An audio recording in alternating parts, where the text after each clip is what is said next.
Habari za wakati huu mtazamaji wa Ayoma Media ambaye unatufuatilia kupitia mitandao yetu ya kijamii kule YouTube, Instagram. Usisahau kufollow, kusubscribe pamoja na kulike kile ambacho tunakuwekea hapo. Tuko hapa nchini Morocco kwa ajili ya michuano mbalimbali au mechi mbalimbali za michuano ya AFCON.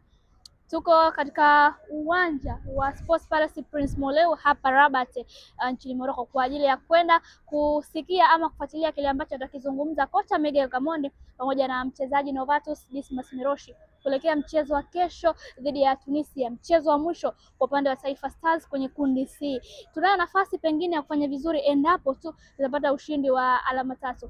Mchezo wa mwisho wa Tunisia walifungwa goli 3-2 dhidi ya Nigeria, lakini mchezo wetu wa mwisho Taifa Stars tulitoka suluhu ya goli 1-1 dhidi ya timu ya taifa ya Uganda. Tuko hapa kwa ajili ya kuletea taarifa, habari na matukio.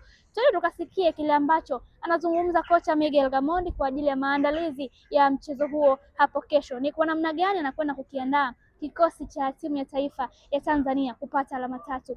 Lakini muda huu sasa tukamsikilize nyota wa timu ya taifa ya Tanzania Novatus Dismas Miroshi kuelekea mchezo wa kesho. Analipi la kuzungumza kwa niaba ya wachezaji na kile ambacho wamejiandaa nacho. Hawa hapa, karibu usikie kile ambacho wanakwenda kukizungumza.